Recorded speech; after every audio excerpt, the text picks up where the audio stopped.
Assalamualaikum warahmatullahi wabarakatuh. Baik, kali ini kita akan membahas tentang bakat harmoni. Masih di Relating Talents. Orang yang memiliki bakat harmoni adalah orang yang secara alami ingin interaksi secara selaras di dalam kelompok atau suatu tim. Ia akan memperhatikan interaksi yang ada di dalam kelompok tersebut, kemudian melihat berbagai hal yang berpotensi untuk membuat konflik. Jika kemudian terjadi konflik, ia akan berusaha menemukan titik pertengahan antar semua pihak yang berkonflik. Ia ingin menciptakan situasi di mana setiap orang saling memahami, saling menerima, kemudian bersepakat untuk menyelesaikan konflik. Konflik adalah sesuatu yang tidak menyenangkan baginya, dan secara alami ia ingin memastikan bahwa sebuah konflik itu dapat segera reda. Saat kita berada di sebuah tim, bekerja sama dalam sebuah kelompok atau organisasi, pada kenyataannya selalu ada berbagai perbedaan pendapat, baik ketika berdiskusi ataupun ketika melakukan sebuah proses. Orang yang memiliki bakat harmoni dapat menghadirkan suasana yang teduh, yang membuat semua orang pada akhirnya dapat menemukan titik temu dari perbedaan pendapat, yang membuat sebuah masalah dapat tertangani, dapat reduksi dengan hadirnya orang yang berbakat harmoni ini. Apa kebutuhan dari orang yang memiliki bakat harmoni?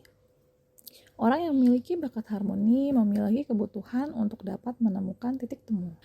Dan perlu adanya kesediaan semua orang untuk dapat bersikap dewasa untuk kepentingan bersama, sehingga mereka dapat bekerja sama untuk bisa menemukan titik temu yang ditawarkan oleh orang yang berbakat harmoni ini.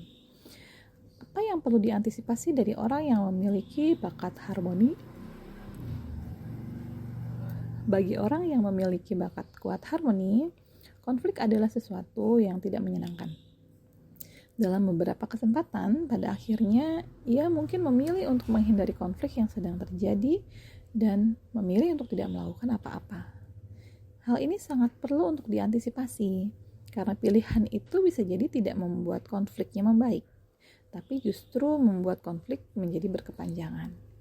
Ia justru perlu untuk melatih dirinya lebih banyak untuk menguatkan mental, lebih kokoh lagi sehingga dapat menggunakan bakat harmoni untuk menyelesaikan sebuah konflik.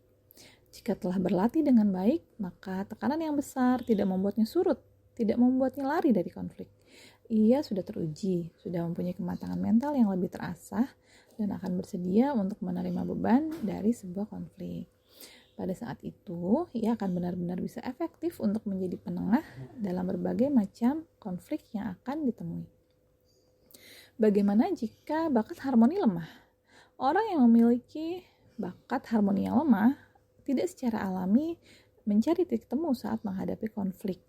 Di tengah sebuah konflik, ia mungkin akan lebih memperjelas sikap, kepentingannya atau haknya, dan ia akan cenderung untuk memihak.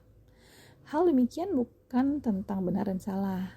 Bisa jadi keberpihakan memang akan lebih cepat menyelesaikan konflik.